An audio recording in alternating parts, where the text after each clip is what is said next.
हर व्यक्ति किसी ना किसी रोगों से दुखी है और वह रोज रोज डॉक्टरों के चक्कर लगाता है, हॉस्पिटलों के चक्कर लगाता है, लेकिन फिर भी उसके लिए रोगों का शमन जो होना चाहिए उस प्रकार से वह रोगों से मुक्त नहीं हो पा रहा है।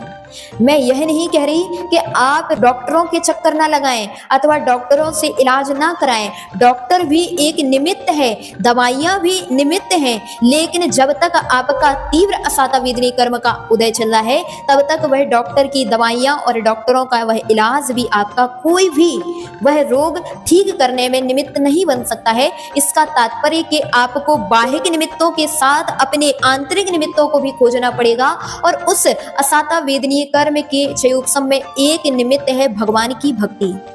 अगर आप पूजा करते हैं, अभिषेक करते हैं, बहुत अच्छा है। इसके अलावा हम यही बात आपसे कहेंगे कि हमारे शास्त्रों में कहा कि जितना पुण्य एक स्तोत्र पढ़ने में लगता है उससे भी असंख्यात गुणा पुण्य एक बार पूजा करने में लगता है।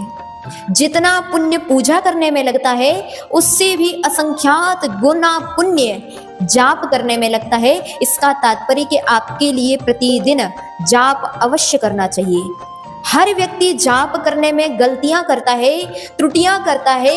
हमारे आगम में जाप करने की भी विशेष विधि बताई गई है। अगर आप उस विधि के अनुसार जाप करते हैं तो आपके लिए विशेष रूप से पुण्य का क्षयोपशम होता है और साथ ही वह असाता वेदनी कर्म का क्षयोपशम होता है। आपको जो रोग आदि हैं वह नियम से क्षयोपशम को प्राप्त होंगे। तो कैसे जाप करना है आपको? मंत्र शास्त्रों में एक बहुत सुंदर श्लोक जाप करने की विधि के लिए कहा गया और वहां पर लिखा, अंगुली अग्रेण यद जप्तम मेरु लंघने व्यग्र चित्तेन यद जप्तम तत्सर्वम निष्फलम भवेत।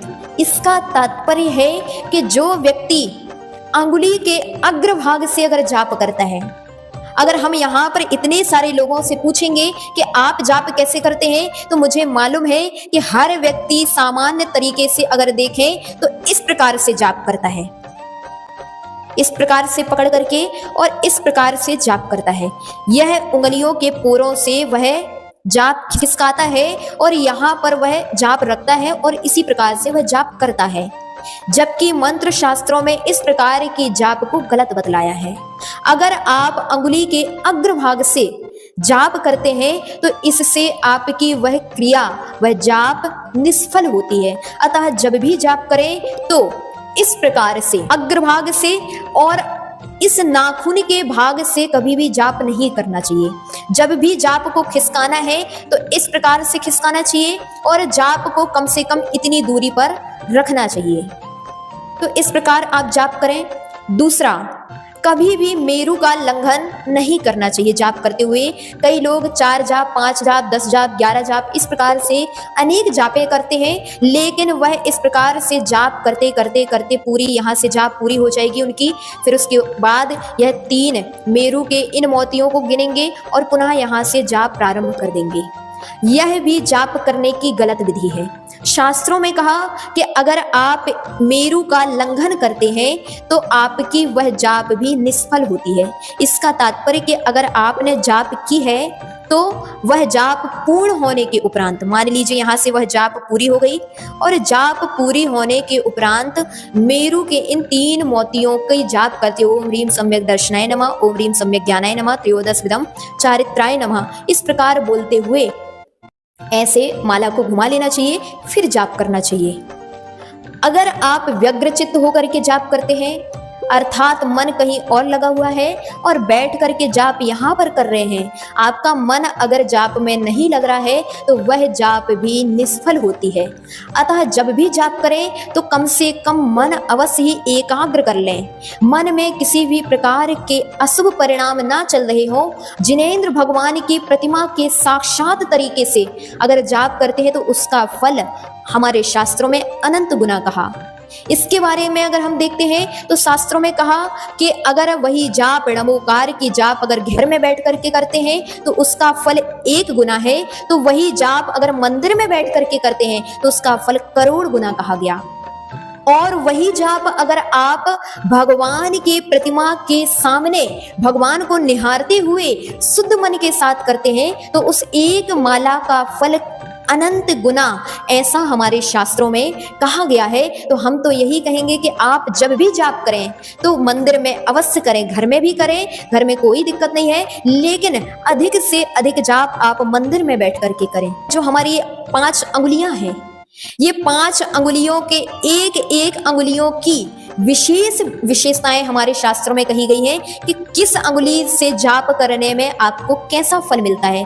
अभी हम सारी अंगुलियों की बात नहीं कर रहे, आगे हम पुनः चर्चा करेंगे इस बारे में। अभी केवल रोग की बात चल रही थी कि हर व्यक्ति चाहता कि मैं रोगों से मुक्त हूं। तो अगर आप चाहते हैं कि मैं रोगों से मुक्त हूं, मेरे रोग ठीक हो जाएं, मेरे अशाता वेदनी कर्म का क्षयोपशम हो, तो जब भी आप जाप करें तो इस अनामिका अंगुली में जाप रख करके जाप करना चाहिए। मंत्र शास्त्रों में प्रत्येक अंगुलियों की अलग अलग विशेषताएं कही गई हैं। उनमें अनामिका अंगुली में रख करके अगर जाप करते हैं आप, किस तरह से, तो हम बतला दे रहे हैं आपको।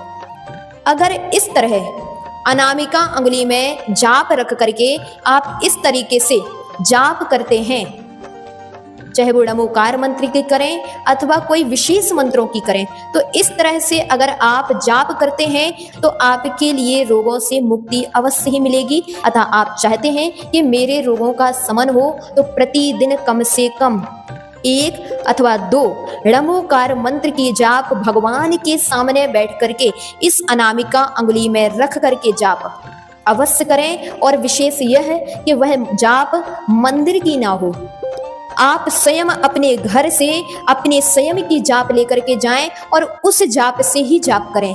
जाप कहीं कांच की, कहीं क्रिस्टल की, कहीं पत्थर की, इस प्रकार अन्य अन्य प्रकार से नहीं होना चाहिए।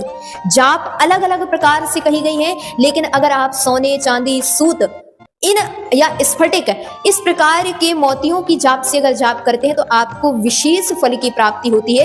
यद्यपि यह व्यवहार है, अनेक लोग इस प्रकार के वचनों को मिथ्यात्व के रूप में गिनते हैं। ध्यान रखिए, यह मिथ्यात्व नहीं है, यह भी हमारे द्वादशांग का एक रूप है और हमारे शास्त्रों के अनुसार है। यह किसी अन्य शास्त्रों के अनुसार हम नहीं बता रहे, यह भी जैन आगम के अनुसार ही, मंत्र शास्त्रों के अनुसार आपको हम यह बात बता रहे हैं। अगर आपको यह मिथ्यात्व लगती है तो नियम से आपके लिए इस प्रकार की क्रिया भी कोई फल देने वाली नहीं होगी। अतः श्रद्धा पूर्वक जिनेंद्र भगवान की आराधना करते हुए हम इस प्रकार से जाप करें, इसको मिथ्यात्व न माने, तभी आपके लिए यह क्रिया सफल होगी और आपके लिए रोगों का शमन होगा।